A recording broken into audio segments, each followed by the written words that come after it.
I'm just going to skip the introduction. It looks like there is a gremlin since yesterday trying to prevent this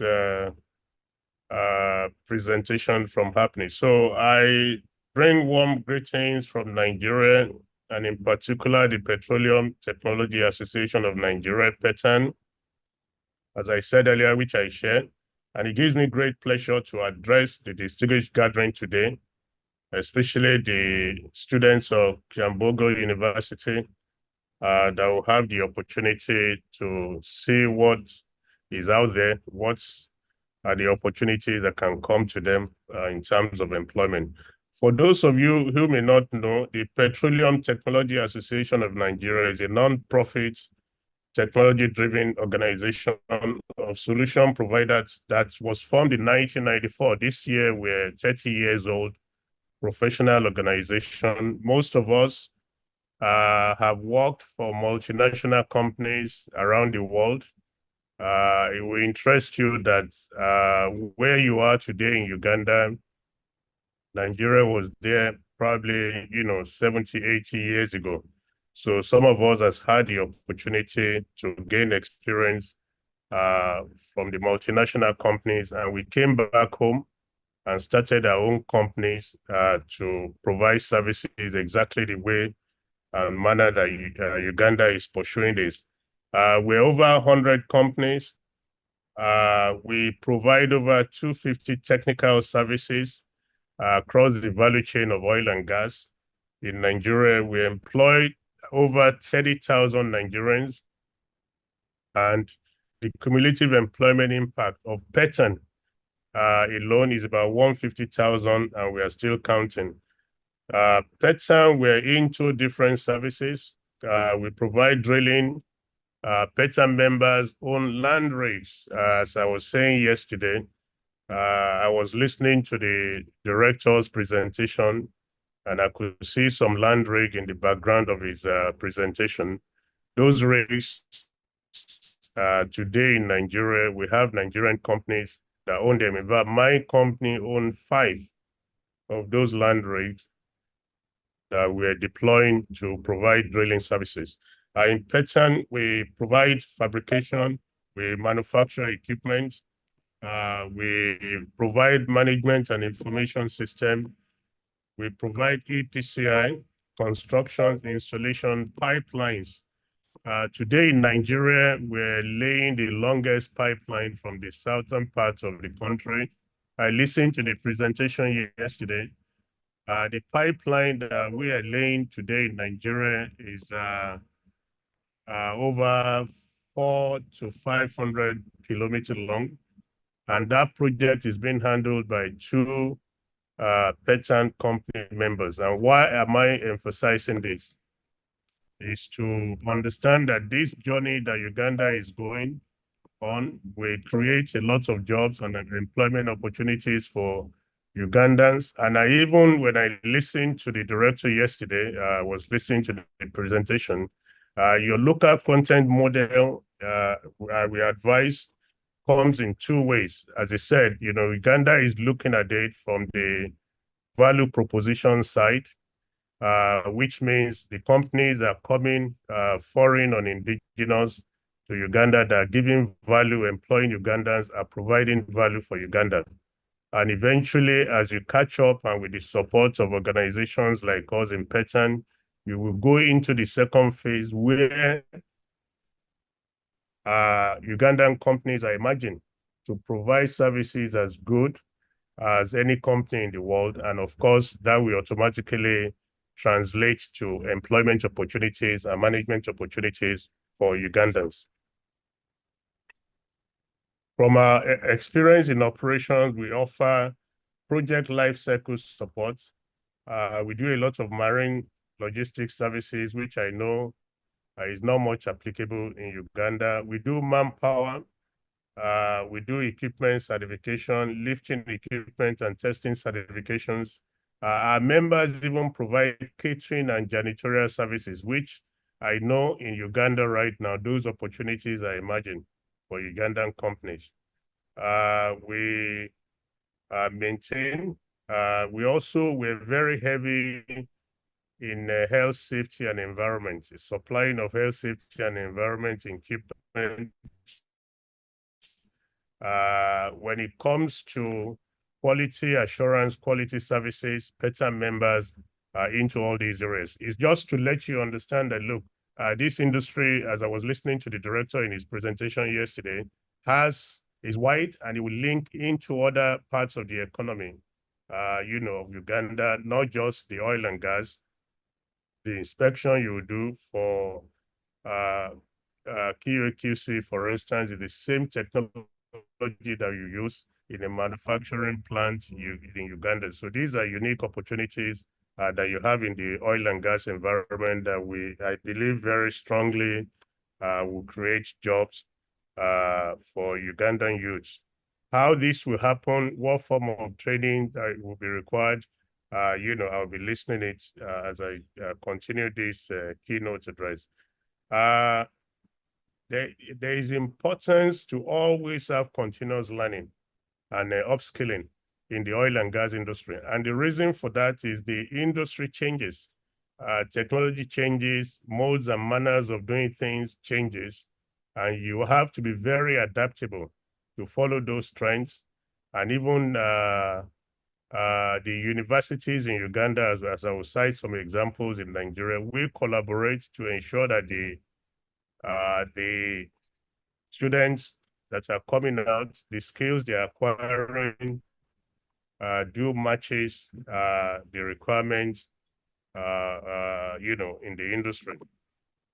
Additionally, creating mentorship programs, on-the-job training initiatives, internship opportunities, and continuous learning platform can help upcoming players enhance their expertise and stay abreast of the industry advancements. Petan, with members offering technical oilfield services across the entire value chain of oil and gas, has 13 technological industry group, and I will explain this technology interest group, rather, that in oil and gas, there are different services, there's different skills are required. What we have done in Petan is to classify those different areas into technology groups. So if you are in drilling, you have drilling rig. If you are in what we call electric wireline, if you are in an area of laying pipelines, if you are in an area of doing EPCI, so we classify ourselves into those groups, and that allows us, to collaborate where we need to when there are big projects. Those in those technology interest group can come together and be able to execute, bigger projects. Also, it gives us the opportunity to train the engineers that are coming in from the university, either on internship.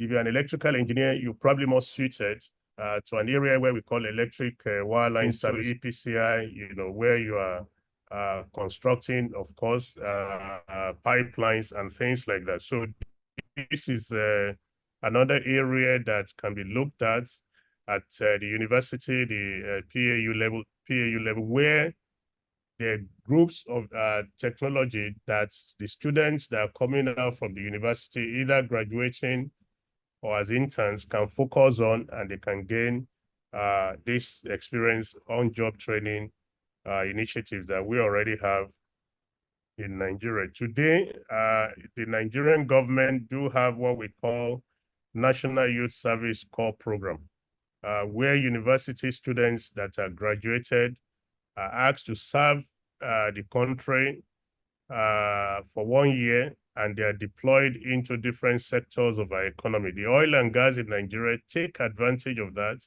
We bring these students into our companies, and we have opportunities to train them and also an opportunity to evaluate them for a whole year. And many of them, at the end, are qualified, are absorbed into the industry. This is a very unique, program that we have in Nigeria that works very well to ensure that the students, the graduates, and the youths are exposed to the job opportunities that are out there in the oil and gas sector. With over 3 decades of experience, and by the way, as I said, we'll be 30 years this year, and we'll be celebrating that. We will be inviting PAU to that event in Lagos.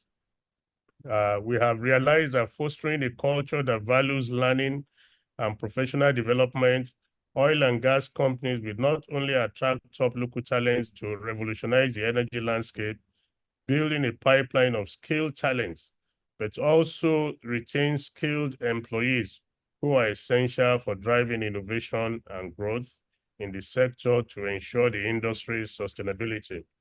As such, uh, Petan is ready to support Uganda with training and human capacity development opportunities under existing memorandum of agreement with Uganda National Oil Company. Petan do have an MOU with UNOC in efforts to deepen local content practices in our countries, in oil and gas and other industries. Now, this is very important to us in Petan.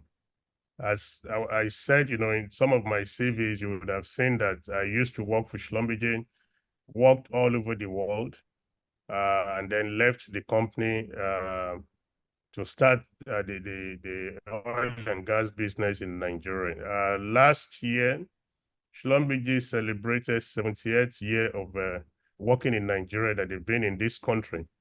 And at a gathering with the Minister of Petroleum from Namibia, and I was expressing it to them, look, that if there is an African company and a European company that have equal skills, and the African company is partnering on a project with another African company in Africa, in sub-Saharan Africa, we should prioritize that relationship as long as the set skills are the same. And the reason for that for us is very simple. We don't want Uganda to wait for 70 years to land the rope. We want Uganda to be able to do this within a decade, where Ugandan companies are providing top services to the oil and gas industry that is emerging right now in Uganda. And for that to happen, that's why we have that MOU with UNOC. Petan members are prepared to support and even bring some Nigeria to train with our companies, because we have I was looking at the prognosis yesterday in the presentation of the director that you'll probably be producing over 100,000 barrels of about 190,000 barrels of oil when all these are done. In Nigeria, we have capacity to produce over 2 million barrels. So we have 10 times the work program here. So we are prepared to work with you to bring Ugandan engineers that will rapidly be exposed to the industry in Nigeria and return back to provide those services. And of course, why are we doing this? We're doing it because we have the experience. It's easier for us to share with our African brothers. It's easier for us to learn, relate to each other. And it will also be some economic value for our Petan members. If we're able to partner with Ugandan companies, the services beyond the ones that has been done right now, it would definitely take time for us to get there. But essentially, what I'm driving at is that it's going to be a lot easier for African companies with capacity to work and transfer know-how and technology to another African country.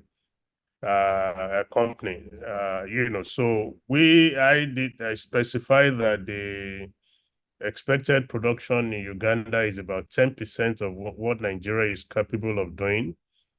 And therefore, we are prepared to bring Uganda engineers, train these guys in Nigeria. When we take an engineer from the university, it takes 1 year for us to train them to full proficiency.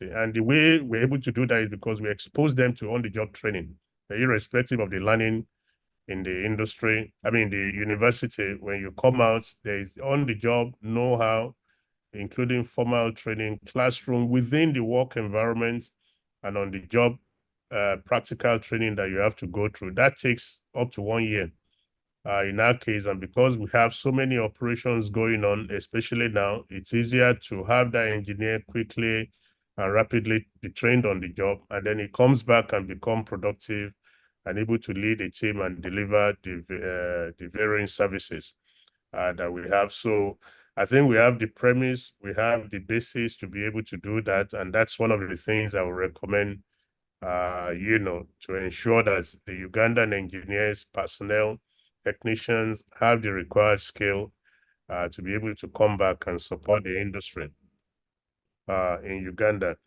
By encouraging trainings and employees to think creatively, experiment with ideas, and adapt to evolving technologies and marketing trends, uncertainties effectively.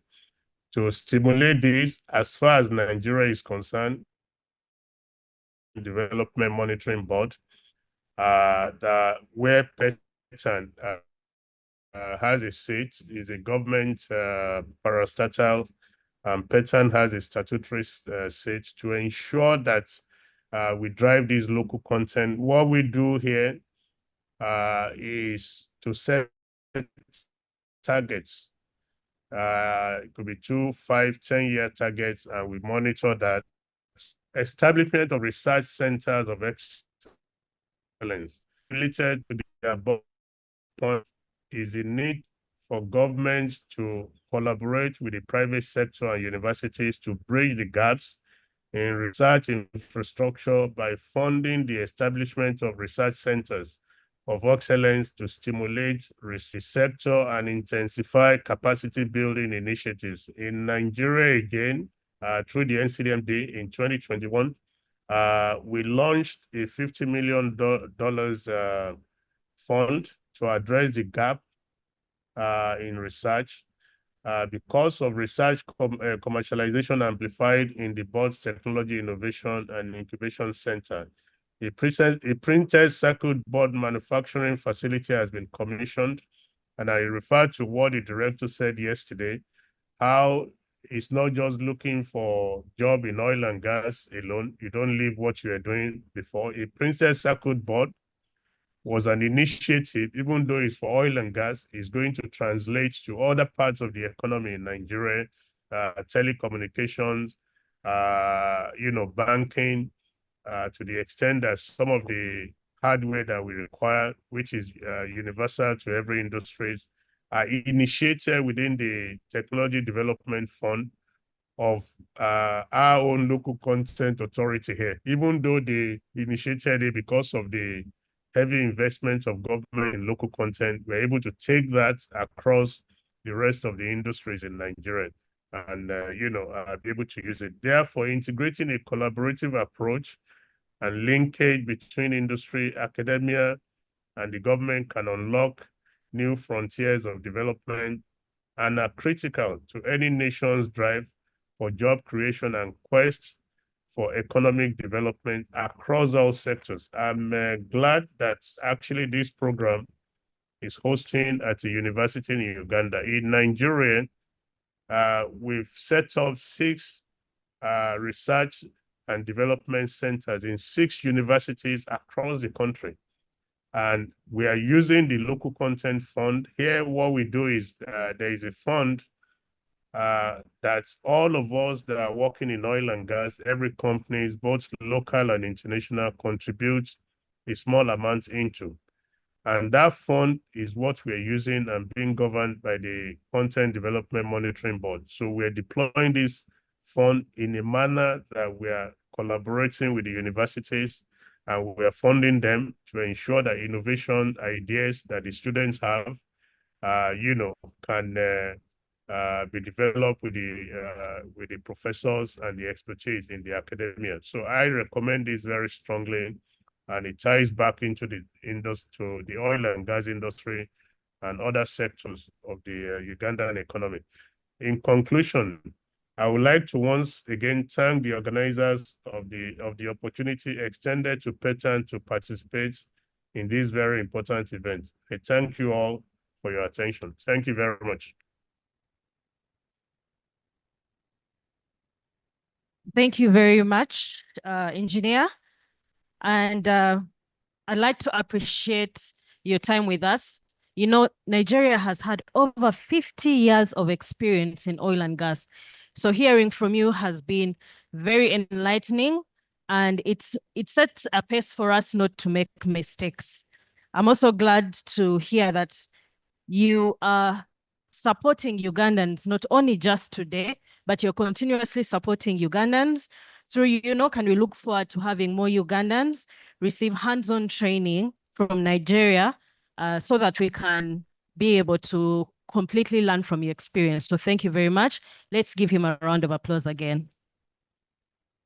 Thank you.